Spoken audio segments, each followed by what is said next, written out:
Conditional statements and biconditional statements involve using a lot of vocabulary and not a lot of math. I'm going to present these 3 bumper stickers to you, and they are all going to be examples of conditional statements. So this company produces bumper stickers, is a huge fan of conditional statements. This bumper sticker, if the sticker is blue, then you are driving too fast. If you don't succeed first time, then skydiving isn't for you. If you don't vote, then you can't complain. These are all examples of what's called a conditional statement. This bumper sticker, slow and steady wins the race, is not a conditional statement. So if you notice, the difference between these bumper stickers is one of them is missing the words if and then, while the other 3 that are conditional statements have if and then in them. So a conditional statement is simply a statement that is written in if-then form.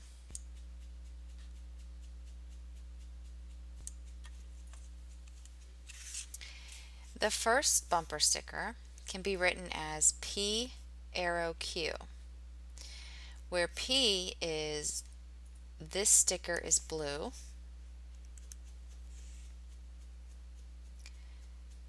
and Q is you are driving too fast. And P arrow Q, this arrow here reads if then.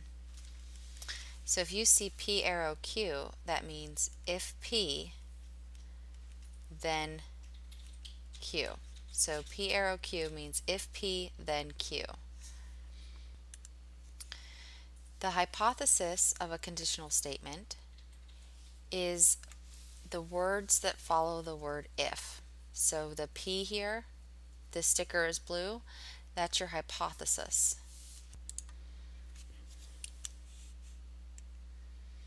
The conclusion, which is also referred to as Q, is the phrase that immediately follows the word then. We refer to the hypothesis as our P, and we refer to the conclusion as our Q. So if we look back up at the first bumper sticker, this sticker is blue would be P, which is your hypothesis. You are driving too fast would be Q, which is your conclusion. We don't put if and then in our hypothesis or conclusion because the if and the then are taken care of here with the arrow. Okay, sometimes they won't be given an if-then conditional statement, like that bumper sticker that we had that said slow and steady wins the race. It may not be in conditional form, but it makes it easier to find truth values, whether or not the statement's true or false, if we have it as a conditional. So we're going to turn the statement slow and steady wins the race into a conditional statement. Remember, a conditional statement is your if-then statement. So when you're making an if-then statement, first of all, it has to follow what the original statement says, and secondly, it has to make sense. So I couldn't just say if slow and steady then wins the race. I have to refer to an object or a subject. So if someone is slow and steady, then he or she will win the race is a perfect way to incorporate a subject in that sentence.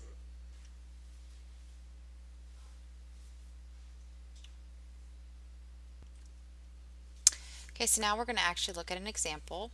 In this example A, we want to identify the hypothesis and the conclusion of the following conditional. So our conditional is, if an animal is a robin, then the animal is a bird. So go ahead and pause the video and write down what the hypothesis is. You should have had an animal is a robin.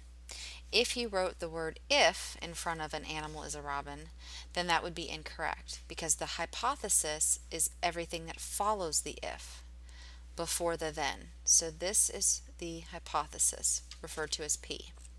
Okay, go ahead and pause the video and try to find the conclusion. Write it down and then press unpause or play. Okay. Okay, so we should have gotten that the animal is a bird. Once again, we aren't writing the word then. We only write what follows the then. The animal is a bird. That's our conclusion. If I were to write all of this in symbolic form, I would say if an animal is a robin, then the animal is a bird, where this arrow makes the if and the then come true in the sentence. Okay, now I'd like for you to try letter B, example B. How can you write the following as a conditional statement? Remember, a conditional is an if-then statement. So we're going to turn the dolphins are mammals into a conditional statement. So you can't just say if dolphins, then are mammals. You have to make a sentence that makes sense. Pause the video and see what you can come up with. Okay, so when you're making a conditional statement that isn't in if-then form, you're going to have to add words to make the sentence make sense. So if you have something like this, if an animal is a dolphin, then it is a mammal. That would be perfect. If what your answer is doesn't match mine and you think maybe it still might be right, that's fine. Just raise your hand and let me know. I'd be happy to answer that for you. Okay, so now we're going to identify the hypothesis, our P. Pause the video to see if you get what I get. All right, we should have had a hypothesis of an animal is a dolphin. And then pause the video and try to figure out what the conclusion of the conditional is. Okay, your conclusion should be it is a mammal. Remember, the conclusion does not include the word then, and the hypothesis does not include the word if. That part is taken care of with the arrow. So if I have written this as symbolic form, I would have P arrow Q, where that would represent if an animal is a dolphin, then it is a mammal. Now we're going to talk about negating a conditional statement. So we have a conditional statement, if an animal is a dog, then it meows. We can represent that as P arrow Q, so if P then Q. This is, however, a false conditional statement. If an animal is a dog, then it meows is false. If we make it true, we would have to negate the conclusion. So we would say if an animal is a dog, then it does not meow. Negating the conclusion means to take the opposite of the original conclusion. We can write this as P arrow tilde. This is a tilde, it's a little squiggly, Q, which is read if P then not Q. So to negate something basically means to take the opposite of that something or that idea. And the symbol that we use for negating something is the tilde. So here's the example we're going to work with. If you play a sport with a ball and a bat, so here's our hypothesis. You do not play basketball is our conclusion, can be represented if P then Q. So now we're going to represent the following symbolically. If you don't play a sport with a ball and a bat, well, originally we did play a sport with a ball and a bat. So we don't play it means we negated it, and we put the tilde in front of our P. Then, so we got to have our arrow here, you play basketball. Well, originally it said we do not play basketball. So we have taken the opposite of not playing basketball, which is to play basketball. So we've taken the opposite of our conclusion. Okay, so I'd like for you to pause the video and try example 2. So we should have gotten opposite of Q, then P. If you did not get this answer and you're not sure how I did, raise your hand or ask a neighbor. Okay, now we're going to get into a lot more vocabulary. This deals with manipulating conditional sentences. The first thing we're going to do is what's called the inverse, and that's going to take our original P then Q and negate both of them. So to take the inverse means to insert a not. The converse, if you've ever heard of a Converse shoe, well, when you're in your Converse shoes, you like to do back flips. So when you take the converse of a statement, we're going to do a back flip, or we're going to flip our original conditional. So if our original conditional is P then Q, it now becomes Q then P. And then finally, we have the contrapositive of your conditional. Contrapositive is the big long word, so we're going to do everything to it because it's real big and complicated. So we're going to make our original conditional big and complicated. We're going to first negate or flip our Q and P, and then we're going to negate both the Q and the P. So using the definitions above, we're going to represent the inverse, converse, and contrapositive of the statement, if an animal is a dog, then it does not meow. Then we're going to determine if that's true or false. I'll do the first one with you. Remember, inverse means to insert a not or to negate. That little N there represents negate. So the opposite of an animal being a dog is an animal is not a dog. And the opposite of not meowing would be to meow. So it should read, if an animal is not a dog, then it does meow. So read the statement to yourself. Decide, do you think that's true or false? If an animal is not a dog, then it meows. Well, think of an animal that's not a dog that meows, and this has to be true all the time. Well, I'm thinking of a hedgehog. That's not a dog, and it doesn't meow. So this is a false statement.